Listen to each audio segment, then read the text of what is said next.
बच्चों देखो अगला क्या है, नेगेशन ऑफ कंपाउंड स्टेटमेंट्स की हम बात कर रहे हैं, ठीक है। तो बच्चों नेगेशन ऑफ कंपाउंड स्टेटमेंट में क्या होता है कि ये इंपॉर्टेंट है और इसमें से मतलब मोस्टली इसमें से सवाल पूछे जाते हैं और पढ़ने में बड़ा आसान सा लगता है। इंग्लिश में सवाल होता है तो हम तुरंत आंसर देते हैं और आंसर गलत भी हो जाता है, ठीक है। ये भी इंपॉर्टेंट है कि ऐसे लगता है कि सुनने पढ़ने में हाँ अपना बहुत इजी क्वेश्चन है और तो सीधा आंसर दे दिया। जैसे बच्चों में एक सिंपल सा सवाल करता हूँ, एक स्टेटमेंट दे रखा है मान लो ए कि Ram goes to school and he plays cricket और बोला गया इसका नेगेशन। तो देखिए बच्चे क्या आंसर देंगे, Ram does not go to school and he does not play cricket. गलत है बच्चों, ठीक है, क्योंकि लॉजिकली ये इसका नेगेशन नहीं हुआ। नेगेशन का मतलब बताया था नकारना, लेकिन नकारना कब है, हर लॉजिकल पॉसिबिलिटी में नकारना है कि अगर सामने वाले ट्रू होने की कोशिश करो उसे फॉल्स प्रूव करो और अगर वो फॉल्स होने की कोशिश करो उसे ट्रू प्रूव करो, ये होता है नकारना, ठीक है। तो बच्चों बात करते हैं कैसे नेगेशन किया जाता है। तो जो जैसे ये स्टेटमेंट है एंड वाला पी एंड क्यू, ठीक है, Ram goes to school and he plays cricket, इसका नेगेशन जो होता है बच्चों वो होता है नेगेशन पी नेगेशन क्यू। आपने क्या किया, दोनों तरफ नॉट नॉट तो लगा दिया था, Ram does not go to school, उधर लगा दिया Ram does not play cricket, यहाँ नॉट नॉट लगा दिया, नेगेशन लगा दिया। बट बच्चों अगर यहाँ एंड है तो यहाँ और आएगा, समझ में आया, क्लियर। अभी आप उधर मत देखिए, कुछ भी नहीं देखना है उधर बच्चों ना, इधर फोकस करना है। उधर कई चीजें गलत लिखी है मैंने अभी ना, ठीक है, ताकि समझाने के लिए, अभी इधर देखने का है। तो बच्चों इसमें क्या देखिए, पी और क्यू।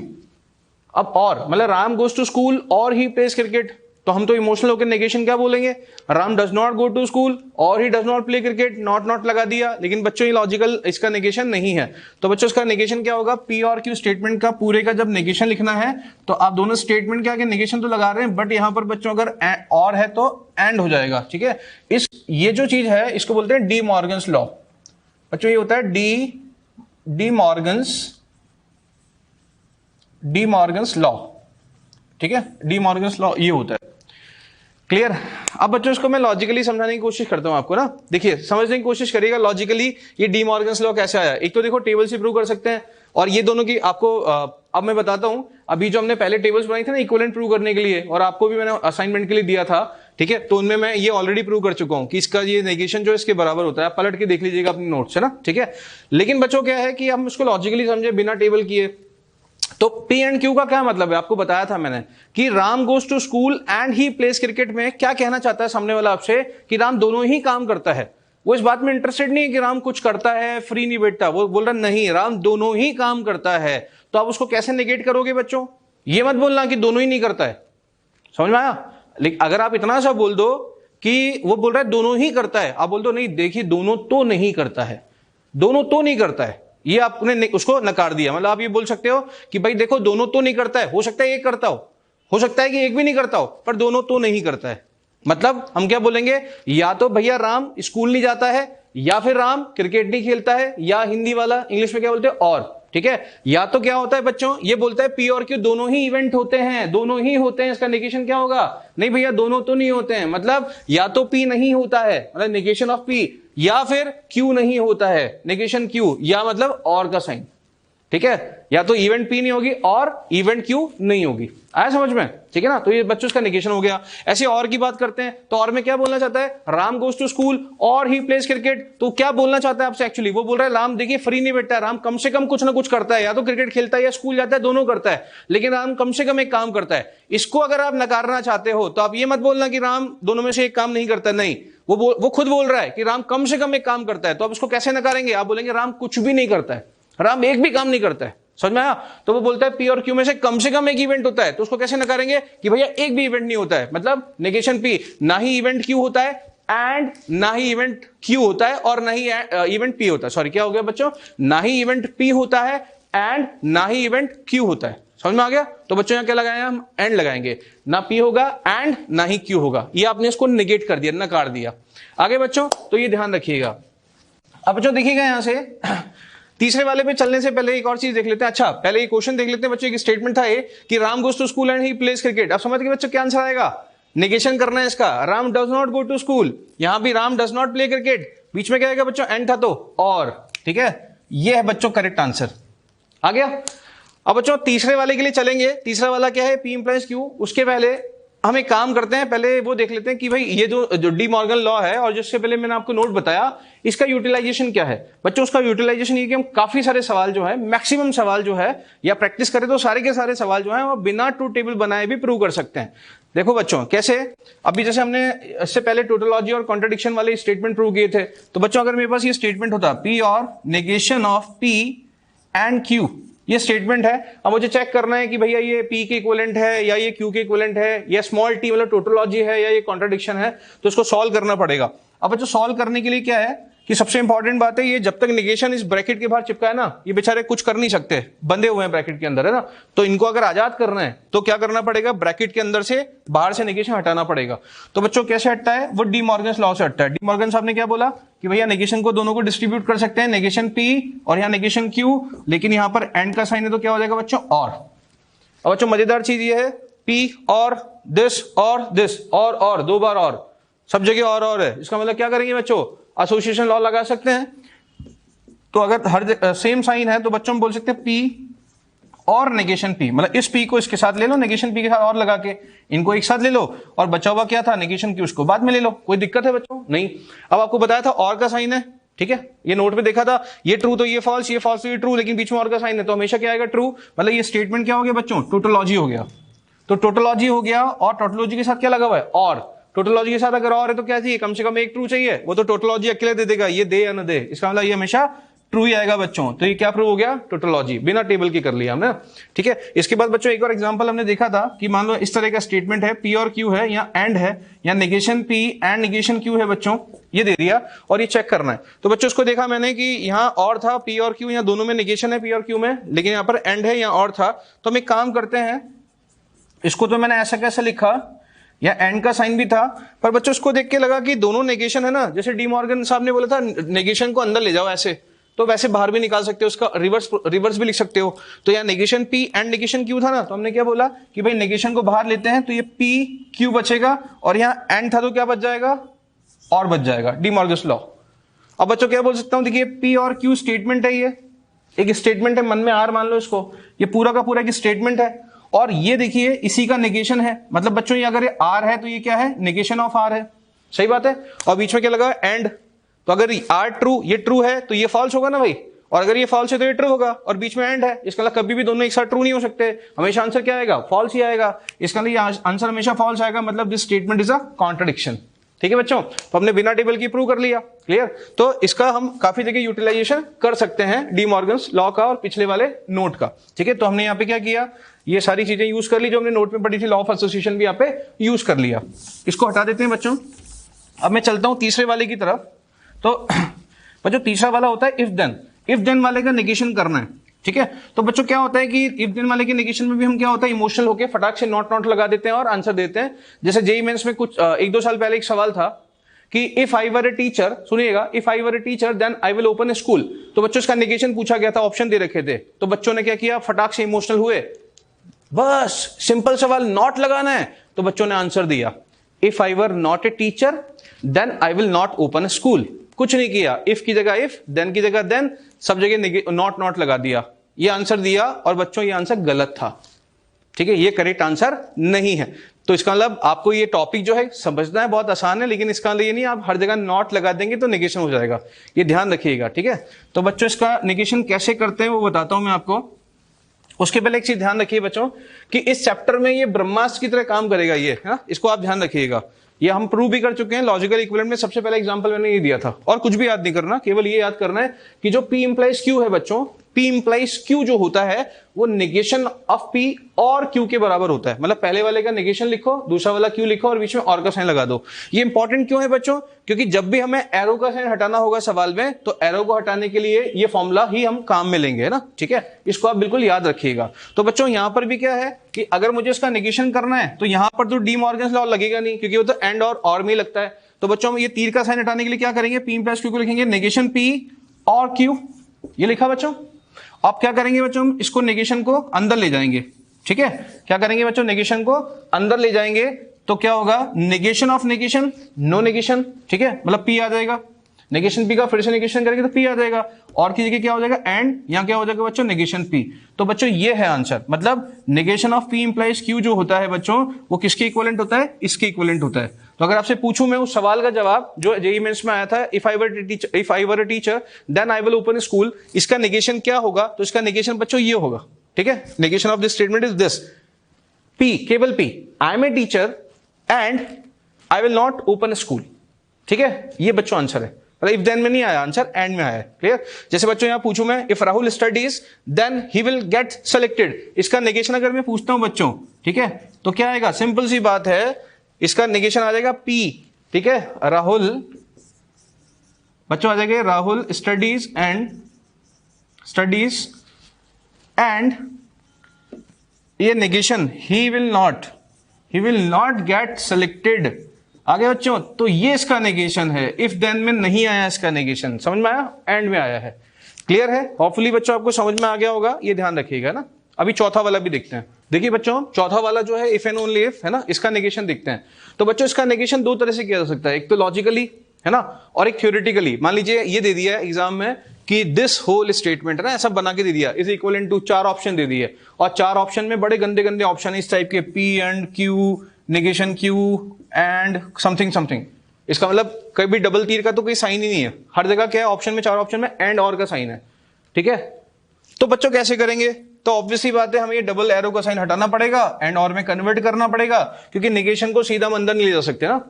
अगर किसी के मन में ये गलत फहमी हो कि sir P if and only if Q का negation P if and only if negation Q है, तो बिल्कुल गलत है। इसका मतलब अभी जो मैंने आपको समझाया था वो आपको समझ में नहीं आया है, ठीक है, ध्यान रखिए।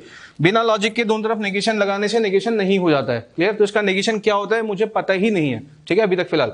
तो बच्चों क्या करेंगे हम, तो नेगेशन डबल एरो का साइन हटाने के लिए एक तरीका बता रहा हूं, क्या होता है इसको पढ़ के देखिए। इसका मतलब होता है P होगा देन Q होगा एंड Q होगा देन P होगा। तो इसको मैं क्या लिख सकता हूं, इस स्टेटमेंट को लिखा जा सकता है P होगा देन Q होगा एंड Q होगा देन P होगा। इस स्टेटमेंट का ये मतलब होता है, ऑब्वियस सी बात है ना।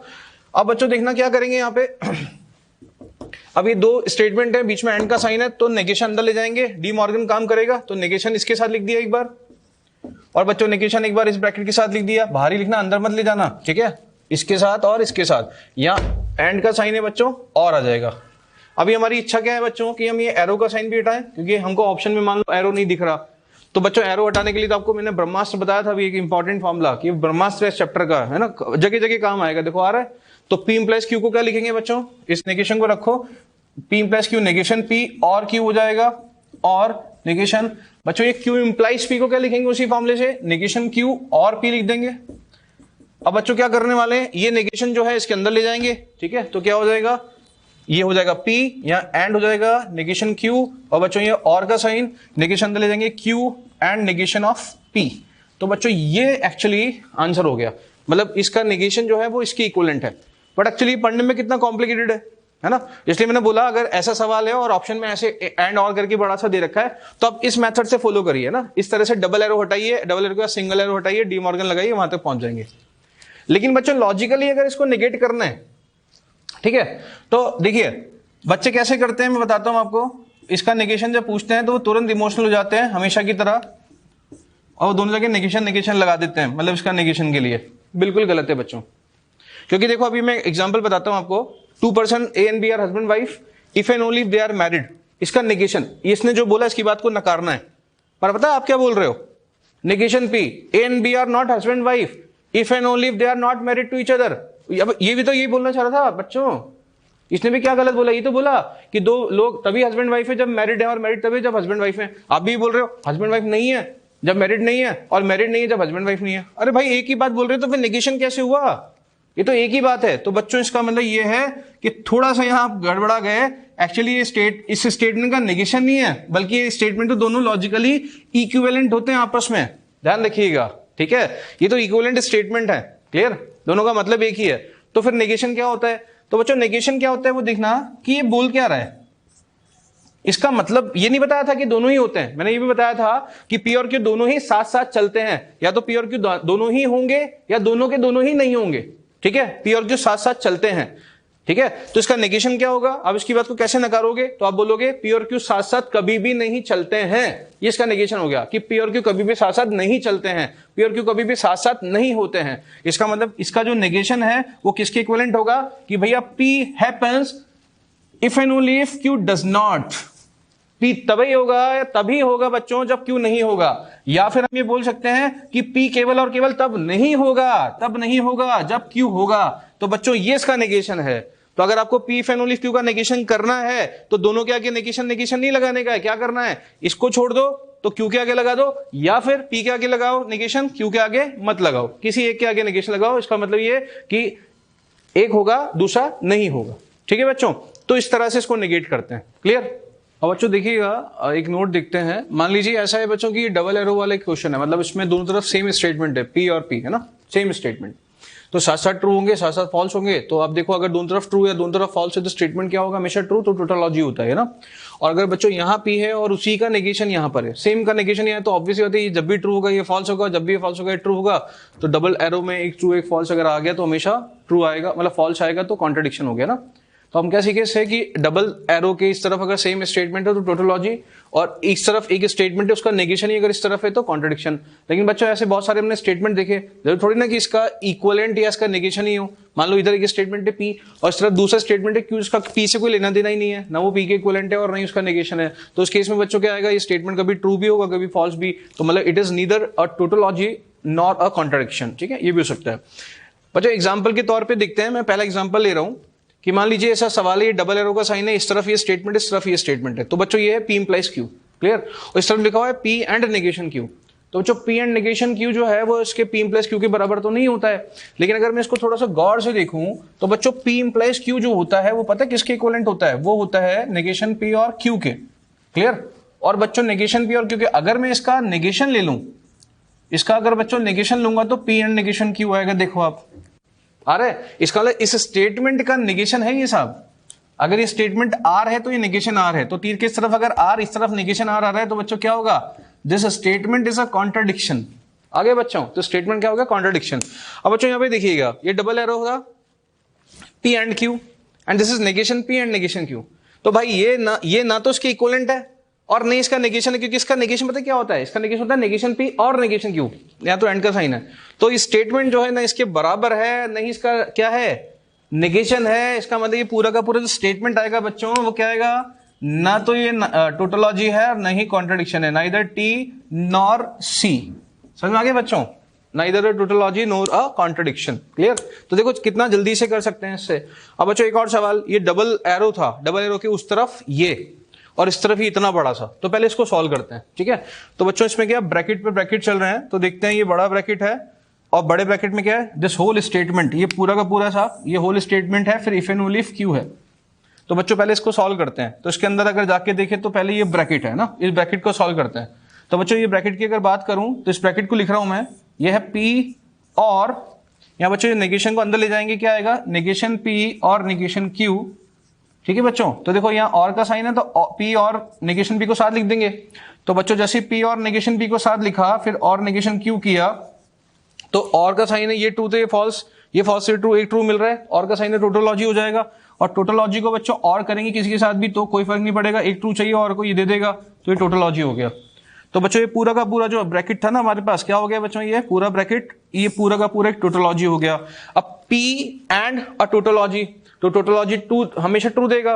तो बच्चों क्या होगा? पी अगर ट्रू है तो स्टेटमेंट ट्रू होगा, और पी फॉल्स है तो स्टेटमेंट फॉल्स होगा। तो this whole statement is equal to what? P. आगे बच्चों इसका मतलब पूरा का पूरा स्टेटमेंट जो लिखा हुआ है ये किसके इक्विवेलेंट आ गया बच्चों? पी के बराबर। मतलब क्या हुआ कि इस तरफ इस बड़े ब्रैकेट में क्या लिखा है? ये पूरा का पूरा पी, यहां पर बच्चों क्या आएगा? If and only if Q लिखा हुआ है बच्चों, इस तरफ है ना। आ गया? इस तरफ क्या लिखा हुआ है? P if and only if Q, बीच में बच्चों डबल एरो है और इस तरफ लिखा है ये। तो बच्चों अगर इसकी बात करें तो इसका मतलब होता है पी और क्यू साथ साथ चलते हैं। और ये पता क्या लिखा हुआ है? Negation Q if and only if negation P. Q केवल और अगर क्यू नहीं होगा तो पी भी नहीं होगा, और पी नहीं होगा तो क्यू भी नहीं होगा। तो बच्चों दोनों का मतलब तो एक ही है, बताया था आपको। तो बच्चों इन दोनों का मतलब एक ही है, इसका मतलब ये दोनों इक्विवेलेंट स्टेटमेंट है। अगर एक ही स्टेटमेंट दोनों तरफ है तो डबल एरो का साइन अगर है तो आंसर क्या आएगा? टोटोलॉजी। तो बच्चों ये बड़ा सा स्टेटमेंट जो है आपके पास टोटोलॉजी आ जाएगा। ठीक है, तो बच्चों हमारा अगला टॉपिक जो है वो है कन्वर्स, इनवर्स एंड कॉन्ट्रापोजिटिव। तो ये जो तीनों डेफिनेशंस हैं ये केवल और केवल किसके लिए, इस स्टेटमेंट P इम्प्लाइज Q के लिए डिफाइन है। मतलब P इम्प्लाइज Q जो स्टेटमेंट है इसका ही एक कन्वर्स होता है, इसका ही एक इन्वर्स होता है और इसका ही एक कॉन्ट्रा पॉजिटिव होता है।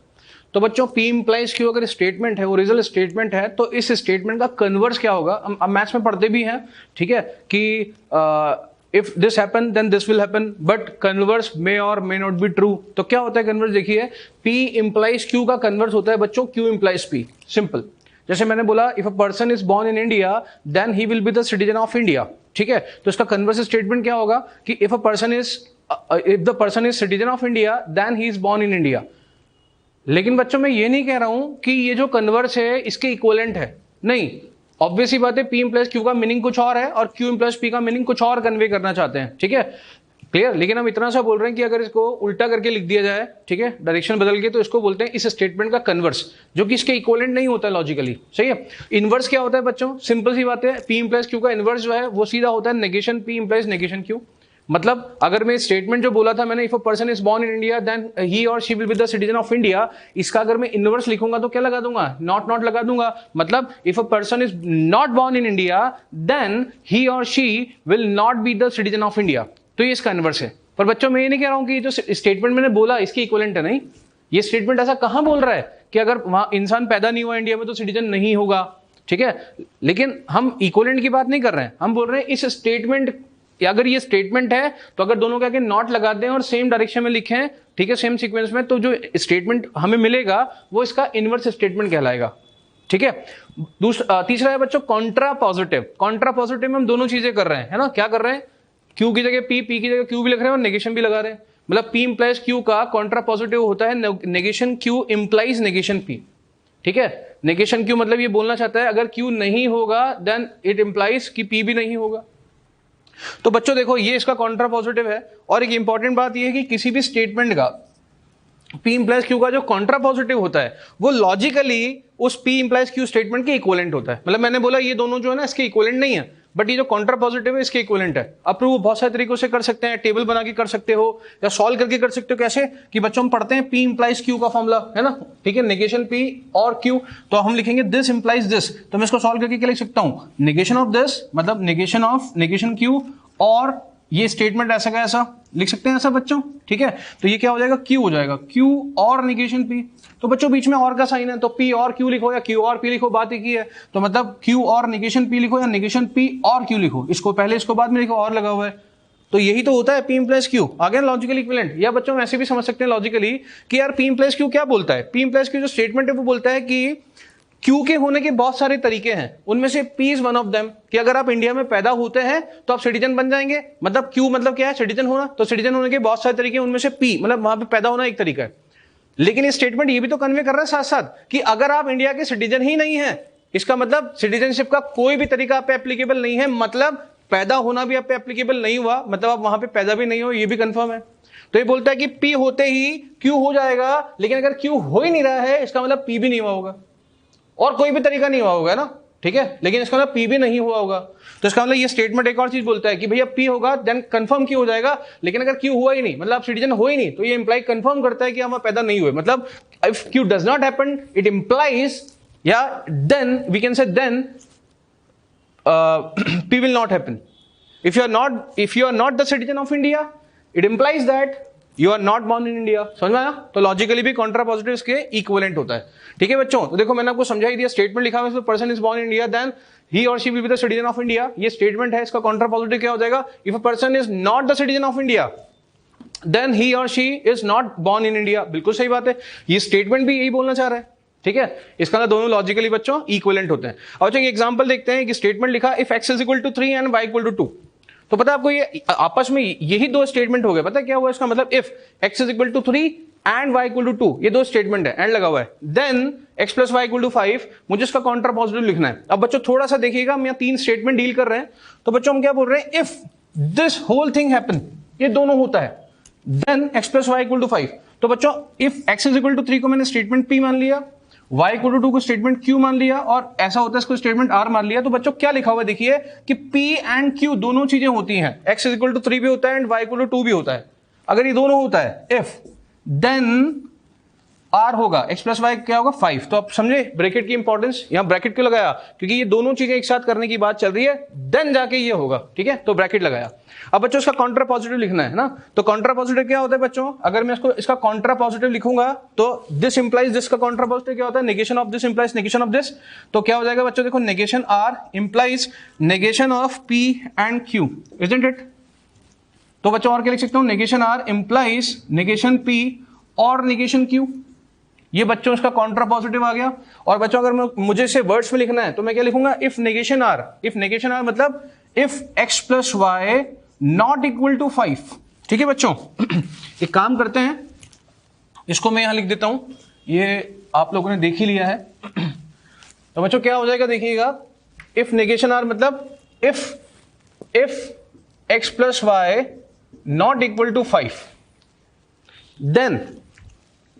देन क्या आएगा बच्चों, देन का साइन लगा के ब्रैकेट में है, दो चीजें और में है ना, ठीक है। थोड़ा सा बच्चों दिखने में थोड़ा सा हल्का चल रहा है, ठीक है, आपको मैं बोल रहा हूं आप सुन लीजिएगा। देन नेगेशन पी का मतलब बच्चों x नॉट इक्वल टू 3, बीच में क्या साइन है, और नेगेशन बच्चों नेगेशन क्यू का क्या होगा, y नॉट इक्वल टू 2। मतलब स्टेटमेंट बोल रहा था अगर x की वैल्यू 3 रखोगे एंड y की वैल्यू 2 रखोगे, ये दोनों काम करोगे तो x प्लस वाई 5 होगा, तभी x प्लस वाई 5 होगा, मतलब x प्लस वाई 5 हो जाएगा तब, ठीक है, तभी नहीं तब x प्लस वाई 5 हो जाएगा ना, क्योंकि हम इफ देन की बात कर रहे हैं। तो इसका कॉन्ट्रा पॉजिटिव क्या होगा कि भैया अगर x प्लस वाई 5 नहीं है, इसका मतलब या तो आपने x की जगह 3 नहीं रखा या फिर आपने y की जगह 2 नहीं रखा, ठीक है। ये देखो कहना चाह रहा है, if x plus Y not equal to 5 then x या तो x इक्वल टू 3 नहीं है या फिर y इक्वल टू 2 नहीं है, ये कॉन्ट्रा पॉजिटिव हो गया, ठीक है। बच्चों देखो अगला डेफिनेशन है ड्युअलिटी, बहुत छोटा सा टॉपिक है, फटाक से देखिएगा। दो स्टेटमेंट डुअल कब कहलाते हैं, ठीक है, स्टेटमेंट बेटा डुअलिटी दो स्टेटमेंट की होती है ना, तो दो स्टेटमेंट डुअल कब होते हैं एक दूसरे के, देखिए two statements are said to be dual to each other if one of them can be obtained from the other by replacing. ये इंपॉर्टेंट है, दो स्टेटमेंट कब डुअल कहलाएंगे, जब एक स्टेटमेंट को दूसरे स्टेटमेंट से प्राप्त किया जा सकता हो, ऑब्टेन किया जा सकता हो बाय सर्टेन रिप्लेसमेंट्स। और वो रिप्लेसमेंट्स क्या है बच्चों, और को एंड से रिप्लेस करना है करके, या एंड को और से रिप्लेस करके, टी को सी से, टी मतलब समझते हैं टोटोलॉजी, सी को टी को सी से रिप्लेस करके और सी को टी से रिप्लेस करके, ये चार अगर आप रिप्लेसमेंट्स करते हैं तो अगर आपको दूसरा स्टेटमेंट मिल जाता है पहले से या पहला मिल जाता है दूसरे से, तो हम बोलेंगे दोनों स्टेटमेंट आपस में डुअल हैं, ठीक है बच्चों। एक छोटा सा एग्जांपल, जैसे मैंने बोला कि Ram is very intelligent and Mohan is a very good player. तो बच्चों इसमें क्या है कि Ram is very intelligent and Mohan Sohan what ever, Mohan is a very good player. तो इसका डुअल क्या होगा बच्चों, कुछ नहीं करना, एंड की जगह और कर देंगे, ठीक है, कि राम इज वेरी इंटेलिजेंट और Mohan is a very good player, ये डुअल स्टेटमेंट हो गया। तो बच्चों एग्जांपल देखते हैं, एक स्टेटमेंट मेरे को दे रखा है यहाँ पे ना, ठीक है, और मुझे इसका डुअल स्टेटमेंट निकालना है। तो अगर मैं इसका डुअल स्टेटमेंट निकालूंगा तो क्या करूंगा बच्चों, ये फॉलोइंग रिप्लेसमेंट जो है ना, ये वाले रिप्लेसमेंट जो थे डेफिनेशन में, वो हम यहाँ यूज कर लेंगे। तो क्या होगा बच्चों, पी को पी छोड़ना है, कुछ भी नहीं करना, एंड की जगह और लगाना है, नेगेशन को कुछ नहीं करना है, आर की जगह आर रहेगा, सब कुछ सेम है बच्चों, ब्रैकेट की जगह ब्रैकेट, बस और की जगह एंड लगाना है, टी टोटोलॉजी की जगह सी लगाना है, और यहाँ पे और की जगह बच्चों एंड लगाना है, बाकी सब कुछ वैसा का वैसा, एंड को और को एंड, टी को सी को टी, बस। तो बच्चों एक्चुअली ये इसका डुअल स्टेटमेंट हो गया। अब देखो आप इसमें अगर मैं फिर से ये वाले रिप्लेसमेंट्स लगा दूं तो पहला वाला स्टेटमेंट मिल जाएगा, इसका मतलब दोनों स्टेटमेंट क्या होगा, एक दूसरे के डुअल है, ठीक है। बहुत सिंपल सा बच्चों टॉपिक है ना, ठीक है। देखिए बच्चों हमारा जो अगला टॉपिक है दैट इज क्वांटिफायर्स, ठीक है। तो क्वांटिफायर्स जो है बच्चों हम लोग पढ़ेंगे केवल और केवल अपना जो चैप्टर है मैथमेटिकल रीजनिंग, उसके हिसाब से कौन से क्वांटिफायर्स हमें यूज करने होते हैं मैथ्स में, ठीक है। क्वांटिफायर बच्चों एक बहुत ही वाइड सा टॉपिक है, ठीक है, बहुत सारे क्वांटिफायर्स और हो सकते हैं when you talk about logical reasoning, but here we are talking about mathematical reasoning only which concerns our syllabus, ठीक है, which is in our syllabus of JEE mains, ठीक है। तो बच्चों उसी की हम बात कर रहे हैं। तो देखिए क्वांटिफायर्स क्या होते हैं, first we will talk about the definition. Quantifiers are some expression or phrases, ठीक है, that indicate the number of objects that a statement pertains to. इसका मतलब ये हुआ बेटा कि स्टेटमेंट जो है it is talking about number of objects, मतलब there is some property and the our statement is talking about how many persons, how many things are having that particular property. जैसे मैं आपको स्टेटमेंट बताता हूं, ठीक है, पहले हम ये देख लेते हैं, इसके बारे में बात करेंगे कि इसका मीनिंग क्या है, और एक चीज देख लीजिए, हमको कौन कौन से क्वांटिफायर पढ़ने हैं। तो in mathematical reasoning we have two types of quantifiers, first is existential and the second is universal. तो एग्जिस्टेंशियल जैसे होता है देयर एग्जिस्ट, ठीक है, ये एग्जिस्टेंशियल क्यों है अभी बात करेंगे इसके बारे में। और दूसरा है universal quantifier for all, why it is universal. तो बच्चों इसको देखो, स्टार्ट करने मैं समझाता हूं आपको। सपोज आप एक क्लास में पढ़ते हैं, ठीक है, और उस क्लास का जो क्लास का बैच है, वो बैच का नाम है मान लीजिए बैच ए, ठीक है। तो अब आपने एक स्टेटमेंट दिया, आपकी क्लास में टोटल 100 नंबर ऑफ स्टूडेंट्स हैं, 100 students are there in your class. So if you give a statement, सुनिएगा स्टेटमेंट क्या है कि there exist a boy. Suppose आपकी क्लास में जो है ना सारे के सारे लड़के बॉयज हैं, ठीक है, 100 बॉयज आर देयर, ठीक है, पूरे बैच में बॉयज ही हैं और 100 बॉयज का एक बैच है। तो आप ये बोल रहे हैं कि there exist a boy in my class who knows how to play guitar। तो बच्चों यहां there exist a boy in my class, what is the meaning of this phrase. तो बच्चों यहां पर एग्जिस्ट, इसका मतलब ये नहीं है कि देयर एग्जिस्ट अ का मतलब ये नहीं कि एक ही बच्चा है। We are talking about the existence of guitarist in the class. We are talking about the existence of a guy who knows how to play a guitar. मतलब being a guitarist is a property and we are talking about existence of that property in my class। इस statement का मतलब है कि that property exist in my class, ठीक है। तो बच्चों देयर एग्जिस्ट अ बॉय का मतलब ये नहीं है कि एग्जैक्टली एक ही बॉय है। इसका मतलब है this property exist in my class, इसका मतलब ये है कि there is at least one boy in my class who knows how to play a guitar, ठीक है। तो बच्चों देयर एग्जिस्ट अ का मतलब क्या हुआ कि कम से कम एक ऐसा बच्चा है जिसमें ये प्रॉपर्टी होती है, इसमें प्रॉपर्टी विद्यमान है, जिसमें प्रॉपर्टी एग्जिस्ट करती है। मतलब we are talking about at least one guy who knows how to play guitar, ठीक है। तो बच्चों देयर एग्जिस्ट का मतलब हमेशा हम क्या सोचते हैं कि इसका मतलब तो होता होगा कि एक बच्चा है। जैसे बच्चों मैथ्स का एग्जांपल देखिए बताता हूं मैं आप जानते हैं the set of natural number capital N। तो मैं बोलता हूं कि there exist a natural number which is divisible by 2। गलत है? सही है, बिल्कुल सही है। Because we know that we have there exists a natural number, we have natural number which is divisible by 2। बिल्कुल सही स्टेटमेंट है। पर क्या बच्चों इसका मतलब ये है कि एक ही नंबर होगा? ऐसा नहीं, बहुत सारे हैं, 2 4 6 8 10 एवरी इवन नंबर। पर स्टेटमेंट बिल्कुल सही है क्योंकि हम बोल रहे हैं there exist a number, there exist a natural number which is divisible by 2। बिल्कुल, इसका मतलब हम ये बोल रहे हैं there is at least one natural number, ठीक है। इसका मतलब हुआ there is at least one natural number which is divisible by 2। तो बच्चों क्या है कि being divisible by 2 is a property and we are talking about existence of this property in the set of natural numbers, ठीक है। इसलिए हम बोल रहे हैं देयर एग्जिस्ट अ। तो देयर एग्जिस्ट अ का मतलब होता है कि देयर एग्जिस्ट अ जब भी हम यूज करते हैं तो वो पर्टिकुलर प्रॉपर्टी उस ग्रुप में एग्जिस्ट करती है, इस बात को बताता है। अब वो प्रॉपर्टी कम से कम एक इंसान में है, कम से कम एक नंबर में है, 2 में हो सकती है, 3 में हो सकती है, 4 में हो सकती है, 5 में हो सकती है, लेकिन कम से कम एक नंबर में, ये हम कहना चाह रहे हैं, ठीक है। अब बच्चों बात करते हैं यूनिवर्सल क्वांटिफायर। आपकी क्लास में 100 बच्चे थे और आपने एक नया स्टेटमेंट दिया कि all the boys in my class know how to play guitar, या all the boys in my class are guitarist.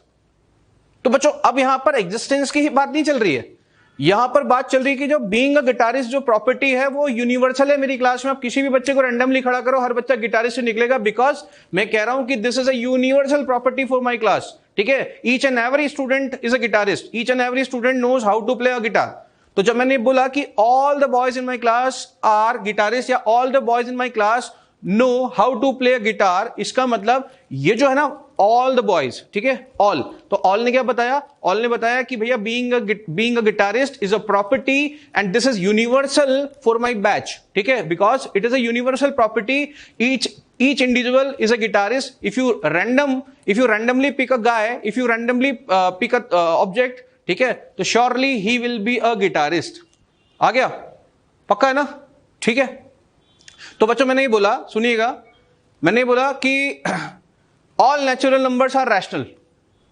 तो बच्चों rational, being a rational is a property, और all natural numbers are rational मतलब if you randomly pick a natural number surely it will be a rational number. अगर आप natural number pick करते हैं it will be a rational number. तो ये जो मैंने बोला ऑल, इसका मतलब this is a universal quantifier, क्योंकि ये बता देता है एक पूरे ग्रुप की एक यूनिवर्सल, एक कॉमन प्रॉपर्टी जो हर एक इंडिविजुअल में एग्जिस्ट करती है, ठीक है बच्चों। तो अब ये फॉर ऑल की जगह हम लोग कभी कभी ईच, एवरी ये भी यूज करते हैं। मैं बोलूं every natural number is rational, ये भी मतलब वही है। Each natural number is rational, इसका मतलब भी वही है, ठीक है। तो ये बच्चों यूनिवर्सल क्वांटिफायर्स हो गए। अब हम बात करेंगे कि जो यूनिवर्सल क्वांटिफायर्स है इनके नेगेशन कैसे किए जाते हैं, ये इंपॉर्टेंट चीज है बच्चों, है ना। तो देखिएगा पहले स्टेटमेंट पे चलते हैं। क्लियर, पहला स्टेटमेंट क्या था कि there exist a guy in the class, there exist a boy in the class who knows how to play guitar. तो बच्चों हम क्या बोलना चाह रहे हैं, हम ये नहीं बोल रहे कि क्लास में एक बच्चा है कि दो बच्चे, हम बोल रहे कम से कम एक बच्चा है जिसको गिटार बजाना आता है। तो बच्चों इसका नेगेशन क्या होगा, इसका नेगेशन होगा एक भी नहीं है, क्योंकि सामने वाला कह रहा है कम से कम एक है। एक हो सकते हैं, दो हो सकते हैं, तीन हो सकते हैं, 100 के 100 भी हो सकते हैं, कम से कम एक है मतलब एग्जिस्टेंस है। हम बोल रहे इसका नेगेशन क्या होगा, एग्जिस्टेंस ही नहीं है, मतलब there is no boy in the class who knows how to play a guitar, या मैं बोलूंगा there does not exist any guy in the class who knows how to play a guitar. आगे बच्चों इसका मतलब देयर एग्जिस्ट का क्या आएगा, negation, no one is there, ठीक है। There does not exist any boy in the class who knows how to play a guitar. आ गया। इसके बाद बच्चों यूनिवर्सल क्वांटिफायर का कैसे करते हैं, तो यूनिवर्सल क्वांटिफायर ये नहीं कहता एग्जिस्टेंस है, वो तो बोलता नहीं है एग्जिस्टेंस, तो वो तो सेकेंडरी बात होगी।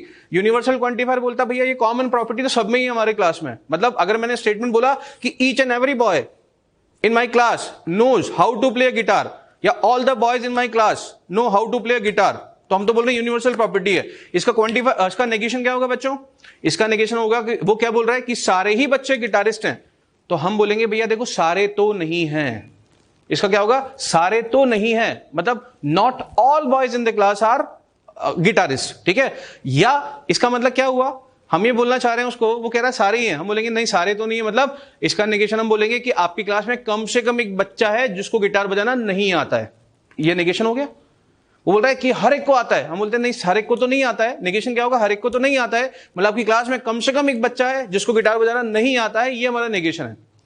तो इसका नेगेशन क्या लिखेंगे हम, ठीक है। इसने बोला कि all the boys in my class are guitarist, तो हम क्या बोलेंगे इसका नेगेशन, हम बोलेंगे there exist a guy in the class who is not a guitarist, ठीक है। या not all boys in the class are guitarist, इसका मतलब भी वो होता है कि सारे तो नहीं है, ये नहीं कि सारे के सारे नहीं है, सारे तो नहीं है मतलब हर एक तो नहीं है, कोई ना कोई ऐसा होगा जो कि गिटारिस्ट नहीं है। आ गया। तो हम क्या बोलेंगे, there exist a boy in the class who is not a guitarist, या there is at least one boy in your class who is not a guitarist. आ गया, ये इसका नेगेशन है बच्चों। तो इसका नेगेशन करते थोड़ा सा ध्यान रखना है ना, क्लियर। चलिए बच्चों इस पे एक सवाल लेते हैं, ठीक है, क्वांटिफायर पे। तो बच्चों इस क्वेश्चन ये है कि let capital S is a subset of R, मतलब एक कैपिटल एस जो है एक सबसेट था रियल नंबर्स का। अब क्वेश्चन आगे समझाने से पहले मैं एक बात क्लियर कर देता हूं कि इसमें ऐसा नहीं बोला हुआ है कि वो जो कैपिटल एस है उसमें कौन से रियल नंबर्स हैं, नेचुरल नंबर हैं या नेगेटिव इंटीजर्स हैं या जीरो है या रैशनल नंबर है, इरेशनल नंबर है, खुद की तरफ से कुछ भी दिमाग नहीं लगाना है, बस इतना है कि उसमें जो भी है कुछ रियल नंबर्स हैं, ठीक है। आगे पढ़ते हैं बच्चों। एक स्टेटमेंट बोला है उसने कि कंसीडर द स्टेटमेंट है there exist a number x belong to s। तो एक नंबर है x जो कि सेट से बिलोंग करता है such that x is even, ये स्टेटमेंट एक गिवन है। तो स्टेटमेंट क्या बोलता है कि ऐसा नंबर x एग्जिस्ट करता है जो कि इवन है। इसका मतलब इस सेट कैपिटल S के अंदर कम से कम एक ऐसा नंबर है जो इवन है, मतलब इस सेट में इवन नंबर की भी एग्जिस्टेंस है। ये स्टेटमेंट आपको गिवन है। तो बच्चों हमसे पूछा है कि negation of this statement is, तो स्टेटमेंट का नेगेशन क्या होगा। ये ध्यान रखिए पूरा स्टेटमेंट जो है वो केवल कैपिटल S जो सेट है उसको दिमाग में रख के, ठीक है, उसको रेफरेंस में लेके आंसर देना अपने को, ठीक है, क्लियर। तो बच्चों देखिए देयर एग्जिस्ट, इसने क्या बोला कि कम से कम एक ऐसा नंबर है जो कि इवन है। इस सेट के अंदर की बात कर रहा हूं, बाहर मत निकल जाएगा, कैपिटल S की बात चल रही है ना। तो कम से कम एक इवन नंबर है, ऐसा ही बोल रहा है। तो नेगेशन क्या होगा बच्चों हमारा होगा एक भी नहीं है। हम क्या बोलेंगे, सेट में एक भी इवन नंबर नहीं है, ये हमारा नेगेशन है। पर बच्चों हमने जो बोला वो एज इट इज यहाँ पे ऑप्शन में दे रखा है, ऐसा जरूरी तो नहीं है। तो हमारा जो आंसर है वो आप दिमाग में रखिए। मेरा आंसर क्या है आपको बोलना है, 3 बार बोलिए। मेरा अपना आंसर क्या है कि भैया इस सेट कैपिटल S में एक भी इवन नंबर नहीं है, ये हमारा आंसर है, ध्यान रखिएगा। और हमारा आंसर जो है वही हमें मैच करवाना है, ये इंपॉर्टेंट है। कई बार क्या होता है हम भूल जाते हैं कि नेगेशन पूछा है, हम ओरिजिनल स्टेटमेंट से ही मैच कराने लग जाते हैं ना। तो ध्यान रखिए जब भी नेगेशन निकालो मन में 2-3 बार बोल के बोलो कि आंसर क्या बोल रहा है कि भैया एक भी इवन नंबर नहीं है, एक भी इवन नंबर नहीं है, ठीक है। अब ऑप्शन मैच कराते हैं। पहला, for all x belong to S, x is not an even number, ठीक है। तो ये क्या बोल रहा है कि जितने भी नंबर है एक्स, फॉर ऑल का मतलब है जितने भी नंबर है एक्स, ठीक है, सबके लिए x is not an even number. कोई भी मतलब हर एक नंबर जो एक्स है, जो इस सेट से बिलोंग करता है, ठीक है, सबके लिए एक्स एक इवन नंबर नहीं है। बिल्कुल सही बात है, हम भी कह रहे हैं कि जितने भी एक्स हैं जो सेट में है, सबके लिए एक्स इवन नंबर तो नहीं होगा। समझ में आया बच्चों? क्लियर? तो इसका मतलब ये है कि for all x belong to S, x is not an even number. ये कहना चाह रहा है कि प्रत्येक एक्स के लिए जो कि सेट में बिलोंग करता है, एक्स इवन नंबर नहीं है। हम बोलते हैं हाँ बिल्कुल, हम भी यही कह रहे हैं कि कोई भी इवन नंबर नहीं है। ठीक है, तो हमारा आंसर बिल्कुल सही है। अभी बच्चों आगे के ऑप्शन भी चेक करिए, क्या पता और भी आ जाए। ठीक है, आगे देखते हैं, every x belong to S is an odd number. तो हम बोल रहे हैं इस कैपिटल एस में एक भी इवन नंबर नहीं है। इसका मतलब क्या हुआ बच्चों कि इसका मतलब हम क्या बोलना चाह रहे हैं, एक भी इवन नंबर नहीं है, मतलब जितने नंबर बचे वो सारे के सारे ऑड हैं? नहीं, क्योंकि बच्चों इस सेट के अंदर मैंने आपको बोला था कि कौन से नंबर है पता नहीं, बट रियल नंबर है। तो हम अगर ये बोलें कि सेट के अंदर एक भी इवन नंबर नहीं है, तो हम ये थोड़ा बोल सकते हैं कि सारे के सारे नंबर ऑड हैं। अरे भाई 3/5 भी तो हो सकता है, √5 भी तो हो सकता है। तो सारे रियल नंबर जो सेट के अंदर होंगे, हमको थोड़ा पता है कि वो इवन और नेचुरल नंबर ही हैं। वो तो फ्रैक्शन में भी हो सकते हैं, वो नेगेटिव इंटीजर भी हो सकते हैं। आया समझ में? इसका मतलब हम ये जरूर बोल रहे हैं कि एक भी इवन नंबर नहीं है, बट ये हम ऐसा नहीं बोल रहे हैं कि सारे नंबर ऑड है। अरे हमें क्या पता, हमें बस ये पता है कि इवन नहीं है। अब भाड़ में जाए कुछ भी हो सकता है, 3/5 हो सकता है, √5 हो सकता है, माइनस का 7/8 हो सकता है। हम ये नहीं कह रहे ऑड होंगे, तो इसका मतलब हम ऐसा बिल्कुल भी नहीं कहना चाह रहे हैं। तो ये तो आंसर नहीं हुआ। अब अगला, there exist a number x belong to s। There exist का मतलब समझते हो बच्चों, कम से कम एक नंबर x ऐसा है, क्या है, जो कि ऑड है। क्या हम ऐसा कहना चाह रहे हैं? नहीं, हम तो ये कह रहे हैं एक भी इवन नंबर नहीं है, बस ये बोल रहे हैं। हम ये थोड़ा कह रहे हैं कि हाँ ऑड नंबर तो होगा। हमने बात ही नहीं की, क्या पता ऑड नंबर भी नहीं होगा। ऑड नंबर ना तो इन्होंने दे रखा है और ना हम बोल सकते हैं, हमें पता ही नहीं होगी उस सेट कैपिटल एस के अंदर क्या है। तो हम ऑड नंबर के बारे में तो कोई भी कमेंट नहीं कर रहे। ठीक है, इसका मतलब ये बोल रहा है कि कम से कम एक ऑड नंबर होगा क्या साहब? ऐसा बोलना चाह रहे हो क्या आप नेगेशन में? नहीं, तो हमारा नेगेशन ये नहीं है। ठीक है, हमें तो इससे लेना देना ही नहीं है ऑड नंबर से, तो ये भी नहीं है। अब चौथा, if a number x is not even. अभी क्या बोल रहा है, इफ देन लगा रखा है कि भैया अगर एक नंबर एक्स है जो कि इवन नहीं है, क्लियर, तो वो बोल रहा है कि वो जो नंबर है वो इस सेट से बिलोंग करेगा क्या? समझ रहे हो आप?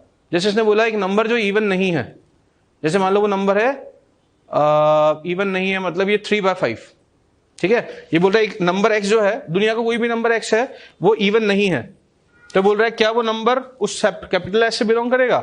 मुझे क्या पता, हम तो बोल रहे हैं कि इस सेट में कोई भी इवन नंबर नहीं है।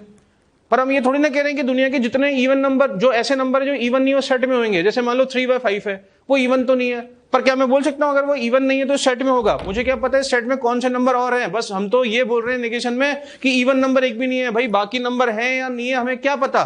ठीक है, तो हम ऐसा भी नहीं बोलना चाह रहे, तो ये ऑप्शन भी गलत है। तो केवल और केवल हमारा स्टेटमेंट 1 ही अपना नेगेशन है। ठीक है, यही option number A is correct answer. ठीक है, अच्छा बच्चों एक और मिनट रुक जाइएगा, एक और चीज कर लेते हैं बच्चों। एक और चीज ये करता हूं, अगर मैं सवाल में थोड़ा सा मॉडिफिकेशन करूं और capital S subset of capital S is a subset of N कर दूं, सेट ऑफ नेचुरल नंबर्स कर दूं बच्चों, यहां पे नेचुरल नंबर्स है ना। तो अब देखते हैं कहानी में क्या ट्विस्ट आएगा। बाकी सारे सवाल वही है, सारे ऑप्शंस वही हैं। तो बच्चों नेचुरल, देखो इसने बोला there exist x belong to S such that x is even. अब हम क्या बोल रहे हैं, हमारा जो सबसेट एस है ना वो नेचुरल नंबर से मिलकर बना है। जो भी होगा उसमें नेचुरल नंबर होगा, 1 2 3 4 5 6 में से कुछ होगा। अब स्टेटमेंट दे रखा है भैया कि कम से कम एक इवन नंबर है, तो हमारा आंसर क्या होगा? नेगेशन क्या होगा? नेगेशन, एक भी इवन नंबर नहीं है। तो बच्चा ये बताइए, अगर हम ये बोल रहे हैं हमारे आंसर में कि नेगेशन में क्या बोल रहे हैं कि एक भी इवन नंबर नहीं है कैपिटल एस में, तो क्या होंगे? अरे भाई ऑड होंगे, क्योंकि कैपिटल एस क्या है। ठीक है, अच्छा एक और चीज कर देते हैं बच्चों, इस सवाल में थोड़ा सा और डाउटफुल सीन क्रिएट ना हो, तो हम ये कर देते हैं capital S is a non empty, है ना। पिछले वाले सवाल में भी हम कर ले कैपिटल जो भी हमारा आर वाला सवाल था उसमें भी हम नॉन एम्प्टी मान के कर रहे हैं। ठीक है, तो हम ये बोल रहे हैं कि नॉन एम्प्टी सबसेट है भैया, तो अगर हम ये बोल रहे हैं एक भी इवन नंबर नहीं है, तो भाई ऑड नंबर तो होगा, क्योंकि इवन ऑड ही हो सकते क्योंकि नेचुरल है। तो अब हमारा आंसर क्या होगा? देखो for all x this x is not an even number, ये तो बिल्कुल सही बात है, नेगेशन ये है हमारा second statement. Every x belong to S is an odd number. अब ये भी बच्चों आंसर हो जाएगा, क्योंकि हम बोल रहे हैं एक भी इवन नंबर नहीं है, पर जो भी नंबर है वो नेचुरल है। तो अगर एक भी इवन नंबर नहीं है तो बच्चों ऑड नंबर ही होना पड़ेगा। तो हम बोलेंगे जितने भी नंबर्स हैं एक्स जो कि सेट से बिलोंग करते हैं वो सारे के सारे क्या हैं? ऑड नंबर हैं। तो अब हमारा आंसर ये भी हो जाएगा बच्चों करेक्ट, है ना। अब देखिए there exist a number x belong to S such that x is odd. ये बोलता है, सुनिएगा इंपॉर्टेंट है, there exist a number x such that x is odd. बिल्कुल सही बात है बच्चों, क्योंकि हम बोल रहे हैं कि कैपिटल एस है वो नॉन एम्प्टी सबसेट है। पहली बात तो एक सेट है, नॉन एम्प्टी सेट है, ठीक है। इसका मतलब उसमें या तो इवन नंबर होगा या ऑड नंबर, कोई ना कोई नेचुरल नंबर होगा। और हम नेगेशन में क्या बोल रहे हैं कि एक भी इवन नंबर नहीं है। इसका मतलब बच्चों जो भी होगा ऑड होगा और कुछ ना कुछ तो होगा। इसका मतलब हमारा आंसर ये हुआ कि एक भी इवन नंबर नहीं है, मतलब कम से कम भाई एक ऑड नंबर तो है, ठीक है। तो ये भी बोल रहा है कि there exist number such that x is odd. बिल्कुल, ये भी आंसर करेक्ट हो जाएगा। देखा बच्चों, कहानी में ट्विस्ट आ गया ना। आप एक ये चेक करते चेंज करते, ठीक है। अब बच्चों देखिए, if a number x is not even then x belong to S. अभी तो किसी भी नंबर की बात कर रहा है, यहां कहां बोल रहा है नेचुरल नंबर, तो बोल रहा है दुनिया में कोई भी नंबर है एक्स। इसने तो बोला ही नहीं ना, यहां कहां बोला है एक्स बिलोंग टू एस। इसने एस की बात ही नहीं की, इसने बोला कोई भी नंबर है दुनिया का एक्स, अगर वो इवन नहीं है तो क्या वो इस सेट से बिलोंग करेगा? भैया पता नहीं है, क्योंकि अगर वो नंबर इवन नहीं है तो वो 3/5 भी हो सकता है और इस सेट में 3/5 नहीं आ सकता, ठीक है। तो ये हमारा आंसर नहीं है, ऐसा हम कुछ भी नहीं बोलना चाह रहे, लेकिन ये तीनों हमारे आंसर्स हो गए, ठीक है। तो समझ में आ गया।